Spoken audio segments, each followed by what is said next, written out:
السلام علیکم dear readers and listeners, welcome back to our channel. کیسے ہیں؟ امید ہے خیر و عافیت سے ہوں گے اور اپنی زندگی کو بھرپور انجوائے کر رہے ہوں گے۔ تو جی میں لائی ہوں آپ کے لیے ہمارے سلسلہ و ناول وہ ایک گمان سا کی ایپیسوڈ نمبر 10، جسے ہما قریشی نے تحریر کیا ہے۔ امید ہے آپ اس سے لطف اندوز ہوں گے اور ہمیں کمنٹ باکس میں اپنی قیمتی آراء سے ضرور آگاہ کریں گے۔ تو ناول سٹارٹ کرنے سے پہلے میری آپ سب سے ایک درخواست ہے کہ اگر آپ ہمارے چینل پر نئے ہیں تو پلیز ہمارے چینل کو سبسکرائب کیجیے، ویڈیوز کو لائک کیجیے اور بیل آئیکن ضرور دبائیے گا تاکہ ہمارے چینل پر آنے والے تمام ناولز کے نوٹیفیکیشنز آپ کو بر وقت مل سکیں۔ تو آئیے ناول سٹارٹ کرتے ہیں۔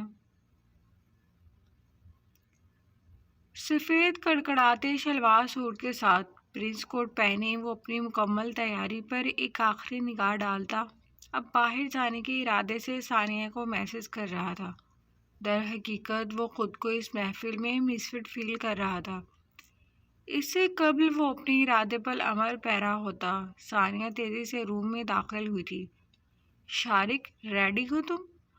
وہ چونک کر پلٹا۔ چلیں؟ ہاں چلو، ویسے بھی بارات آ گئی ہے، تم نے کافی لیٹ کر دیا ہے ویسے۔ وہ استحقاق سے اس کا بازو تھامتی اسے بری طرح چونکا گئی تھی۔ چلو نا، اب پتھر کے کیوں بن گئے ہو؟ وہ ضد ہوئی۔ ہاں چلو۔ ثانیہ کا رویہ سمجھ سے بالا تر تھا۔ ویسے میں اتنی دیر سے نوٹس کر رہی ہوں تم کافی دیر سے مجھے مجنون کی طرح گھور رہے ہو۔ خیر تو ہے نا؟ کہیں ثانیہ جہانگیر سے عشق تو نہیں کر بیٹھے شارق صاحب؟ وہ ایک لمحے میں اپنا چہرہ اس کے بے حد نزدیک کرتی زبانی لہجے میں قاتل مسکراہٹ لبوں پر سجائے بولی تھی۔ ثانیہ بی بی، ہر وقت مذاق اچھا نہیں ہوتا، اور کم از کم اکیلے نامحرم مرد کے کمرے میں آ کر اس طرح کا مذاق کرنا صنف نازک پر بھاری بھی پڑ سکتا ہے، تو ذرا خیال کرنا۔ وہ زیر لب مسکراتا اپنی عادت کے برخلاف آنکھ کا کونا دباتا معنی کے اس لہجے میں بولا تھا۔ شٹ اپ، اپنی لیمٹس میں رہو شارق، اور چلو یہاں سے، ورنہ میں تمہاری کمپلین دادا جان سے کروں گی۔ وہ سٹ پٹا کر دور ہوتی اپنی خفت مٹاتی پھاڑ کھانے والے لہجے میں بولی۔ جی بالکل چلیں، یہ غلام خاص الخاص آیا ہی آپ کی خدمت کے لیے ہے۔ وہ بظاہر سنجیدہ ہوتا ابھی بھی شرارت کے موڈ میں تھا۔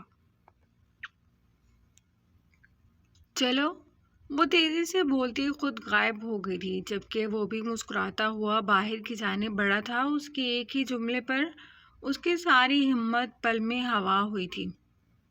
داؤد پیلس میں اس وقت رات کا سما تھا۔ رات کا 1 بجے کو آیا تھا، مگر اب تک اس شخص کا کوئی پتہ نہیں تھا، مگر اسے سونے کی اجازت نہیں تھی۔ وہ آج شدید غم میں ڈوبی ہوئی تھی۔ شدت سے اسے گھر والوں کی یاد ستائی تھی۔ کاش کہ وقت رہتے اس نے صحیح فیصلہ کیا ہوتا تو آج اس پر داؤد نامی عذاب مسلط نہ ہوتا۔ میڈم، وہ اپنی سوچوں کے محور میں گم تھی کہ اس کی آواز پر چونکی۔ یس؟ وہ حیران پریشان سے پلٹی۔ میڈم، سر کی کال آئی تھی، وہ آج رات گھر نہیں آئیں گے، آپ ڈنر کر کے سو جائیں۔ میرم کو اپنی کم مائگی کا شدت سے احساس ہوا تھا۔ اس کے پاس موبائل تک نہیں تھا۔ میم ڈنر لگا دوں؟ سوٹڈ بوٹڈ لڑکی کی سپاٹ آواز پر وہ نفی میں سر ہلاتی واپس رخ پلٹ گئی، جبکہ وہ لڑکی کتنی ہی دیر کھڑی رہی تھی، پھر داؤد کو انفارم کرنے کی غرض سے باہر نکل گئی تھی۔ جہانگیر پیلس میں اس وقت رات کا سما تھا۔ سب بڑے اپنے اپنے کمروں میں آرام کے غرض سے چلے گئے تھے، جبکہ شارق اور ثانیہ بس کچھ دیر میں گھر پہنچنے والے تھی۔ اس وقت رات کا 1 بج رہا تھا۔ جہانگیر صاحب کی تو عمر کا تقاضا تھا، وہ اب نیند کی وادیوں میں اتر چکے تھے۔ ایسی صورتحال میں برا کا خرافاتی دماغ کچھ خرافاتی نہ سوچے، ایسا نہیں ہو سکتا۔ وہ اس وقت اپنی طرف سے ساری تیاری کیے ہال کے ایک کونے میں خاموش بیٹھا تھا۔ جہانگیر پیلس کا ہال اندھیرے میں ڈوبا ہوا تھا۔ کار پوچھ میں گاڑی کے ٹائروں کی چڑچڑاہٹ پر اس کے کان کھڑے ہو گئے تھے۔ کچھ ہی لمحوں بعد وہ دونوں ہال کی دہلیز پر کھڑے تھے۔ اوہو، یہ اتنا اندھیرا کیوں ہے یہاں پر؟ ثانیہ، جو صدا سے تاریکی سے خوف کھاتی تھی، تیزی سے شارق کے نزدیک ہوتی خوفزدہ لہجے میں بولی تھی۔ کم آن یار، رات کا وقت ہے، اس لیے لائٹس آف کر دی ہوں گی۔ تم آؤ میرے ساتھ۔ وہ سختی سے اس کا ملائم ہاتھ اپنے سخت ہاتھوں کی گرفت میں قید کرتا متوازن لہجے میں بولا تھا، شارق مجھے ڈر لگ رہا ہے۔ وہ اس کا ہاتھ سختی سے تھامتی منمنائی، براق پر مشکل اپنی ہنسی ضبط کرتا، خود پر سفید چادر ڈالتا، دھیرے دھیرے قدم اٹھاتا نزدیک آیا تھا۔ ثانیہ یار، بھاؤ، آہ، ہا ہا ہا۔ وہ ایک دم اچانک سامنے آتا ڈرا گیا تھا۔ شارق کو تو اس کارروائی سے کوئی خاص فرق نہیں پڑا تھا، البتہ ثانیہ کی چیخیں بے ساختہ تھیں۔ براق، یہ کیا بدتمیزی ہے؟ وہ چلاتی ہوئی ثانیہ کو اپنے حصار میں لیتا براق پر غصہ ہوا، جو پیٹ پر ہاتھ رکھے پتہ نہیں اپنی کارستانی پر اتنا خوش کیوں ہو رہا تھا۔ او مائی گاڈ ثانیہ جی، بس اتنی سی بہادری ہے آپ میں؟ وہ پچکارنے والے لہجے میں بولا، اپنے حواس پر قابو پاتی ثانیہ اس نمونے کو سرخ آنکھوں سے گھورتی زندہ سالم نگلنے کے در پہ تھی۔ تم سدھرو گی نہیں ڈفر؟ شارق کے سامنے ایسی بے عزتی پر وہ پیچھے تاب کھاتی رہ گئی تھی۔ یہ ڈفر تو جب ہی سدھرے گا جب شمون بھائی یا تمہارے بچے اس دنیا میں آئیں گے، ورنہ اس گھر کا واحد ننھا کاکا ہونے کا اعزاز مجھے ہی حاصل ہے۔ وہ اصلی بے نیازی سے گویا ہوا۔ اللہ جانے ہمارے خاندان میں سے کس پر چلا گیا ہے یہ نمونہ۔ مجال ہے سنجیدگی نام کی کوئی چیز ہو اس میں۔ وہ دھان کچکچا کر رہ گئی تھی، مگر کھڑی اب تک شارق کے حصار میں ہی تھی۔ آئے ہائے میرے بھائی کے ہونے والی دلہنیا، 4 دنوں میں ایسی کیا تبدیلیاں رونما ہو گئیں جو آپ دونوں میں اتنی محبت پروان چڑھ گئی؟ اس کی شرارتی نگاہیں اب ان دونوں پر ہی مرکوز تھیں۔ وہ دونوں سٹپٹا کر دور ہوئے۔ شٹ اپ براق، ہر وقت بس بکواس نہ کیا کرو۔ وہ ثانی کو خوفزدہ دیکھ برہم ہوا۔ او، یعنی ساری غلطی بس مجھ معصوم کی ہے؟ وہ طنزیہ بولا۔ تم ہمیں راستہ دے رہے ہو یا میں لگاؤں تمہیں ایک؟ اس بار اس نے لحاظ نہیں کیا تھا اور تیزی سے مخالف سمت میں قدم اٹھائے اور ہال کی لائٹس آن کی تھی۔ تم دونوں بھائی ہی سائیکو ہو۔ 2 دن تم اس سے دور رہے تو بالکل انسانوں والا رویہ اختیار رکھا، مگر اب پھر سے نفسیاتی ہو گئے تم۔ وہ شارق پر بری طرح خفا ہوتی ہال کی سیڑھیاں عبور کرتی اپنے کمرے کی جانب بھاگی تھی، جبکہ وہ دانت پیس کر براق کی جانب بڑھا، جو اسے معنی خیزی سے گھورتا کہکا لگاتا اپنے روم کی جانب بھاگا تھا۔ داؤد ہاشمی، ریاض احمد کا قتل ہوئے آج کافی دن ہو گئے ہیں۔ وہ جب تک لندن میں تھا محفوظ تھا، پاکستان واپس آتے ہی اسے قتل کر دیا گیا، اور انڈر ورلڈ میں سب لوگ یہ بات بخوبی جانتے ہیں کہ وہ پاکستان تمہارے کہنے پر واپس آیا تھا۔ یہ منظر پہاڑی علاقے میں قائم ایک غار کی کئی 100 فٹ گہرے گینگسٹر سٹ ڈاؤن کا تھا، جہاں انڈر ورلڈ مافیا کے بڑے بڑے ناموں سمیت انڈر ورلڈ گاڈ فادر داؤد ہاشمی بھی موجود تھا۔ جانتے ہو ریاض کا قاتل کون ہے؟ انٹرنیشنلی کتنا پریشر ہے ہم پر؟ داؤد، جتنا جلدی ہو سکے پتہ لگاؤ کہ آخر ریاض کا قاتل ہے کون۔ اس سے قبل ٹائیگر نے۔ ریاض ابراہیم کا قاتل ٹائیگر ہے۔ سگار کی گہرا کش لیتا وہ بے ساختہ بولا تھا۔ انڈر ورلڈ کی میٹنگ میں موجود تمام مافیا کے لوگ حیران رہ گئے تھے۔ ٹارچر سیل میں 14 سال اذیت جھیلنے کے باوجود کیا ٹائیگر اب تک زندہ تھا؟ داؤد، آر یو شور کہ ریاض ابراہیم کا قاتل ٹائیگر ہے؟ وہ شخص شدید مخمصے کا شکار تھا۔ سگار کا ایک گہرا کش لیتے داؤد کی آنکھوں کا رنگ یکدم سرخ پڑ گیا تھا۔ ٹائیگر کی بیوی کہاں ہوتی ہے آج کل؟ کیا نام تھا اس رپورٹر کا؟ آہاں، اقصیٰ جمشید آج کل نظر نہیں آ رہی۔ وہ شراب کا گلاس منہ سے لگاتا زمانی لہجے میں بولا تھا۔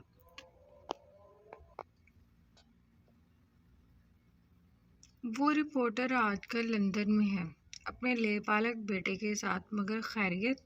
کیونکہ اس کی نظر میں تو ٹائیگر بہت عرصہ قبل مر چکا ہے۔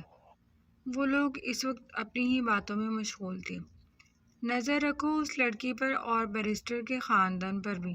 اگر ٹائیگر واقعی زندہ ہے تو ہمیں اس بار ٹائیگر ہر حال میں واپس چاہیے۔ وہ مخصوص ہٹ لہجے میں بولا تھا، مگر اس خفیہ میٹنگ کی لائیو کوریج دیکھتے دور کہیں 7 سمندر پار بیٹھے شخص کے لبوں پر ایک محظوظ کن مسکراہٹ کھل گئی تھی۔ بیرسٹر صاحب، پھر کیا ارادے ہیں آپ کے؟ پاکستان واپس بھی جانا ہے یا پھر یہیں اس کافی والی کے ساتھ دل لگی کرنی ہے؟ فارس ہمیشہ کی طرح شرارتی لہجے میں بولا تھا۔ تم اپنی بتاؤ، تم نے یوں ہی ساری زندگی دنیا کی نظر میں مرا ہی رہنا ہے یا کچھ سوچ رکھا ہے؟ موبائل میں مصروف شمون چپتے ہوئے لہجے میں سوالیہ گویا ہوا۔ وہ ایک دم چھٹپٹا گیا تھا۔ چپ ہو جا کم بخت آدمی، چیخ چیخ کر سب کو بتائے گا کیا؟ وہ ہنوز شرارت کے موڈ میں تھا۔ تم نہیں سدھرو گے۔ وہ سر جھٹکتا اپنی سابقہ مشغلے میں مصروف ہو گیا تھا۔ سدھرے گا تو وہ نمونہ بھی نہیں۔ ان کا اشارہ ذہن کی طرف تھا اور پھر دونوں ہی معنی خیزی سے کہکہا لگا گئے۔ قیدی نمبر 24607۔ وہ اس وقت ٹینس کھیل کر واپس لوٹا تھا جبھی اسے ایک نارویجن قیدی نے شرارت سے پکارا تھا۔ وہ چونک کر پلٹا۔ کہو، کیا کہنا چاہتے ہو؟ وہ لاؤنج ایریا میں ہی کاؤچ پر بیٹھتا سامنے لگی LED پر نظریں ٹکا کر بیٹھ گیا تھا، جہاں فٹ بال میچ چل رہا تھا۔ میں یہاں سے بھاگنا چاہتا ہوں، کیا تم میری مدد کرو گے؟ قیدی نمبر 607 نے اسے بغور دیکھا اور پھر کہکہا لگا اٹھا۔ اس قدر احمقانہ بات، اور وہ بھی یہ جانتے ہوئے کہ ہم اس وقت ایک جزیرے پر قید ہیں۔ بظاہر ہمیں قید کرنے کے لیے اس جیل کی کوئی دیوار نہیں، مگر چاروں اور پانی ہی پانی ہے۔ ہم چاہیں بھی تو یہاں سے نہیں بھاگ سکتے۔ اس نے مقابل کی کمقلی پر ماتم کیا تھا۔ یار، مجھے شروع سے ایڈونچر کرنے کا بہت شوق ہے، اور اپنی اسی ایڈونچرس طبیعت کے تحت میں اس وقت ناوے کی جیل میں موجود ہوں۔ اپنی بات سے محظوظ ہوتے اس نے خود ہی کہکہا لگایا تھا۔ مزید ایڈونچر سے اب گریز ہی کرنا۔ اچھی خاصی عیاشی کی زندگی ملی ہوئی ہے یہاں۔ اگر تم پاکستان ہوتے اور ہماری جیل دیکھ رکھی ہوتی تو کم از کم اس جیل سے بھاگنے سے پناہ مانگتے۔ وہ محظوظ کن مسکراہٹ کے ساتھ بولا تھا، جبکہ اب اس کا مکمل دھیان فٹ بال میچ پر تھا۔ ہانیہ کی آج کافی شاپ سے آف تھی۔ وہ چھٹی کے دن زیادہ تر گھر میں رہنا ہی پسند کرتی تھی۔ وہ اس وقت اپنے ٹائنی ہاؤس میں موجود تھی۔ جینی اپنی بوائے فرینڈ کے ساتھ ڈیٹ پر تھی۔ اف، کیا زندگی ہے! وہ اپنے کیبن نما روم کی گلاس ونڈو سے باہر جھانکتی افسردہ ہو گئی تھی۔ نہ جانے اس قید سے کب رہائی ملنی تھی۔ آنکھوں سے ایک آنسو ٹوٹ کر بے مول ہو گیا تھا، مگر وہ ماضی کی تلخ یادوں سے پیچھا چھڑواتی جلدی سے آنکھیں میچ گئی۔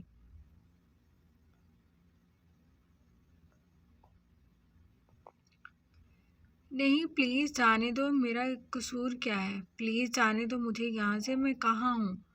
کون ہو تم لوگ؟ مجھے کوئی کچھ بتاتا کیوں نہیں آخر؟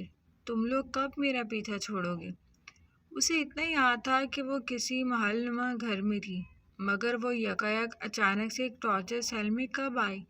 وہ اس تلخ حقیقت سے لا علم تھی۔ وہ رو رو کر چیخ چیخ کر فریاد کر رہی تھی، مگر افسوس کہ اس ڈارک ورلڈ میں اس کی فریاد سننے والا کوئی بھی نہ تھا۔ ہانیہ! اس پر شدید نیند کا غلبہ طاری تھا۔ وہ سوتے میں مسلسل بڑبڑا رہی تھی، جبھی کسی نے جھنجھوڑ کر اٹھانے پر وہ چونک کر ہوش میں واپس لوٹی تھی۔ کیا ہوا کیا ہوا؟ وہ گڑبڑا کر ارد گرد میں دیکھتی پرسکون ہو گئی تھی۔ کچھ نہیں ہوا، تم سو رہی ہو؟ مجھے تو لگا تھا کہ تم اپنے بوائے فرینڈ کے ساتھ ڈیٹ پر ہوگی، جینی ذرا شرارتی لہجے میں بولی تھی تو اس کے لبوں پر مسکراہٹ سے کھل گئی تھی جو ذرا سی جھلک دکھا کر غائب ہو گئی تھی۔ آؤ آج تمہیں پاکستانی فوڈ بنا کر کھلاتی ہوں۔ وہ سر جھٹکتی چھوٹے سے کچن کی جانب بڑھی تھی جبکہ جینی ایکسائٹڈ سی 2 قدم پھلانگ کر اس کے نزدیک ہی چلی آئی تھی۔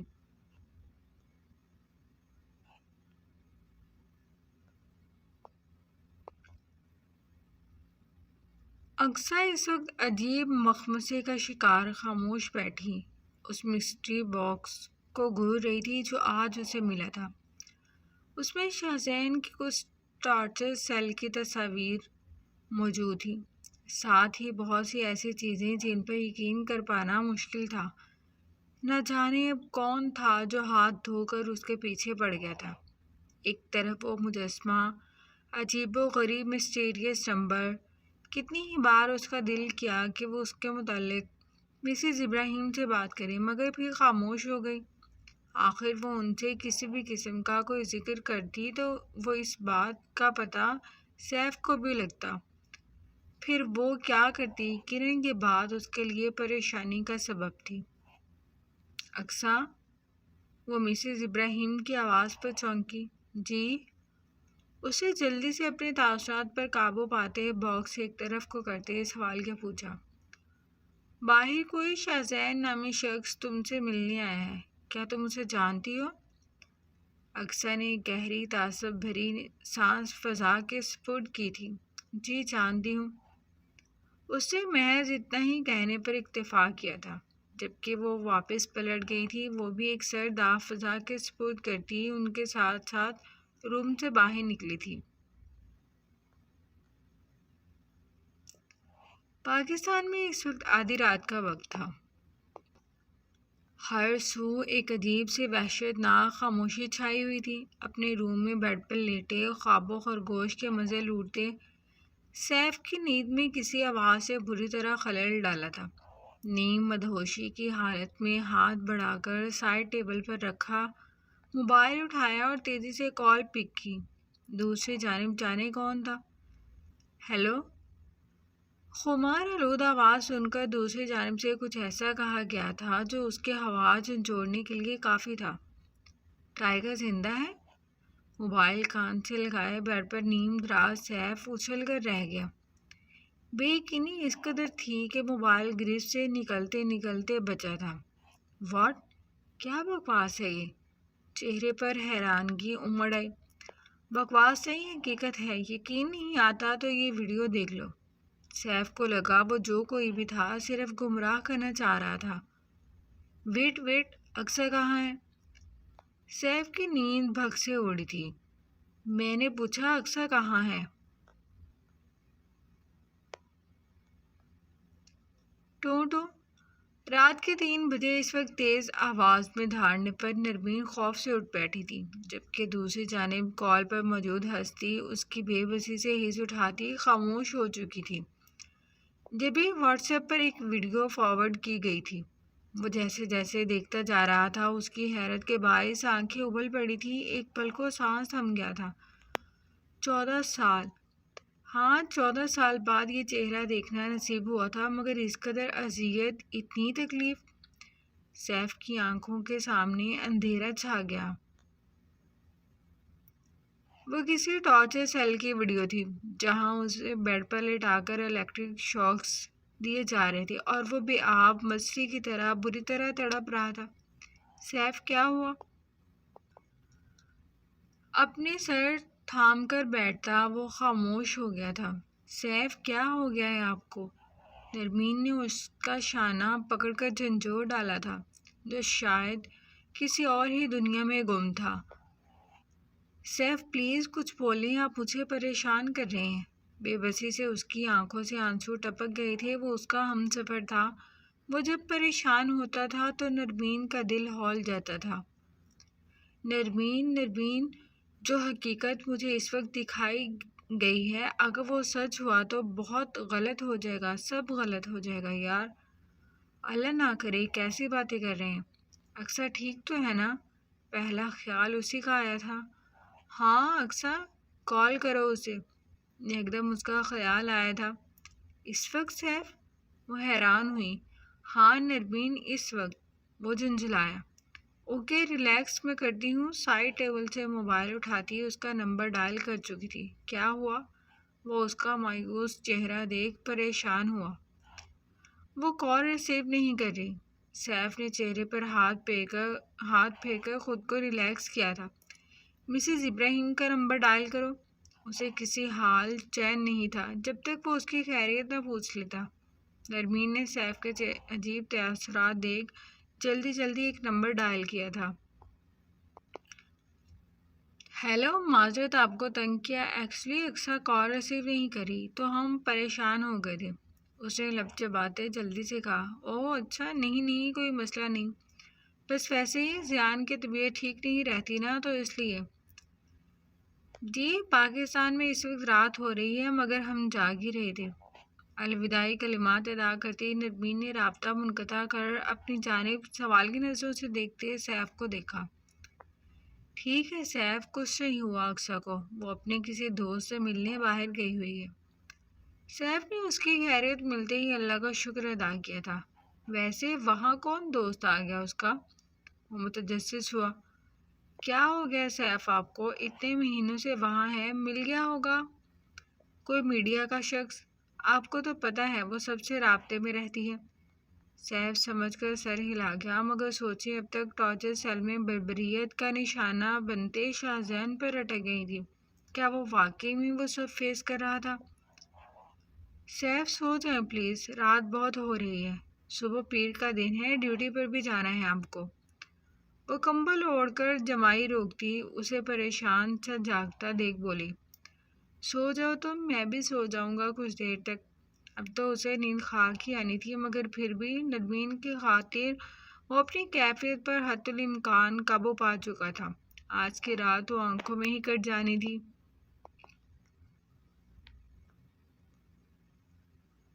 السلام علیکم، خیریت تھی؟ آپ مجھ سے ملنے یہاں چلے آئے؟ اکثر وہ اس وقت موٹی جیکٹس اور گلوز پہنے اسٹریٹ پر واک کرنے کے ساتھ ساتھ باتیں بھی کر رہے تھے۔ کیوں، آپ کو میرا آنا اچھا نہیں لگا؟ وہ اس کے تاثرات دیکھتا سوالیہ بولا۔ اکثر نے ہوا میں سر جھٹکا۔ ایسی بات نہیں ہے، ویسے ہی پوچھ رہی تھی، وہ متواضع لہجے میں بولی تھی۔ ویسے کیا مصروفیات ہیں آج کل؟ وہ بات کو طول دے رہا تھا۔ کچھ خاص نہیں، بس آج کل حالیہ پاکستانی بزنس ٹائکون قتل کیس کی اسٹڈی کر رہی ہوں، مگر اس مرڈر کی گتھی سلجھنے کے بجائے الجھتی ہی جا رہی ہے۔ اکثر ریاض ابراہیم اور اس کی فیملی بیک گراؤنڈ کے حوالے سے سارا ڈیٹا نکال چکی تھی جو بالکل کلیئر تھا، مگر نہ جانے کیوں اسے کھٹکا تھا کہ کچھ تو تھا جو مسنگ تھا، ورنہ کوئی بھی شخص بلا وجہ اتنے بڑے آدمی کا قتل کیوں کرے گا؟ اوہ، تو ایسا کیا ہے اس کیس میں جو آپ کی سمجھ سے بالا تر ہے؟ وہ ایک دم سنجیدہ ہوتا اس کی سوچ پڑھنا چاہتا تھا۔ اکثر نے گھور کر مقابل کو دیکھا۔ یہ سب میری جاب کا حصہ ہے، مگر آپ کیوں اتنے ایکسائٹیڈ ہو رہے ہیں؟ وہ لمحوں میں مروت ایک طرف رکھتی باس پرس پر اتر آئی تھی۔ اوہو، میں تو ویسے ہی پوچھ رہا تھا مس جرنلسٹ، ویسے بڑے ہی کوئی خونخوار جرنلسٹ ہیں آپ۔ وہ دو قدم دور ہوتا شرارت سے بولا۔ سرمئی آنکھوں میں شرارت ناچ رہی تھی، گھنگریالے بالوں میں ہاتھ پھیرتا اس کا یہ انداز اکثر کو بہت اپنا سا لگا تھا۔ وہ ٹرانس میں کچھ لمحے دیکھتی رہ گئی تھی۔ مسٹر شاہزین، اپنی لمٹس مت کراس کیا کریں۔ وہ نگاہوں کی بے اختیاری پر خود کو جی بھر کر کوستی، آنکھوں میں درائی بے ساختہ نمی کے پیچھے دھکیلتی رخ پھیر گئی۔ چلیں آج میرے ساتھ ایک کپ کافی پی لیں، اپنے فیورٹ کیفے میں لے کر چلتا ہوں آپ کو۔ وہ اس کے اصلی سرد انداز پر مسکراتا کافی کی پیشکش کر چکا تھا، جبکہ جانتا تھا کہ دوسری جانب سے انکار ہی سننے کو ملنا تھا، مگر وہ ایک کوشش تو کر ہی سکتا تھا۔ Thank you very much mister Shahzeen, اس روز آپ نے میرے بیٹے کی جان بچا کر واقعی مجھ پر بہت بڑا احسان کیا تھا، مگر میں ہر ایرے غیرے کے ساتھ کافی پینا پسند نہیں کرتی۔ شہزین نے اس کی توقع کے عین مطابق جواب ملنے پر بمشکل مسکراہٹ دبائی تھی، جو اب اسے مسکراہٹ ضبط کرتا دیکھ خشمگین نگاہوں سے گھور رہی تھی۔ اس میں ہنسنے والی تو کوئی بات نہیں، وہ ضد چھوٹی سیخ پا ہوئی عجیب انسان تھا۔ سوری، وہ بس ویسے ہی، ہم باتیں کرتے کافی دور نکل آئے ہیں، چلیں واپس چلتے ہیں۔ وہ جلدی سے اپنی مسکراہٹ کا گلا گھونٹتا اس کی ہمراہی میں قدم اٹھاتا ابراہیم ہاؤس کے گیٹ تک آیا تھا، جو ہنوز خاموشی سے اسے اللہ حافظ کہتی گھر میں واپس چلی گئی تھی۔ جاری ہے۔ تو جی ڈیئر ریڈرز اینڈ لسنرز، کیسی لگی آپ کو آج کی کیس؟ کمنٹ باکس میں اپنی قیمتی آراء سے ضرور آگاہ کریے گا۔ ملتے ہیں نئی کس کے ساتھ، تب تک اپنا خیال رکھیے گا۔ دعا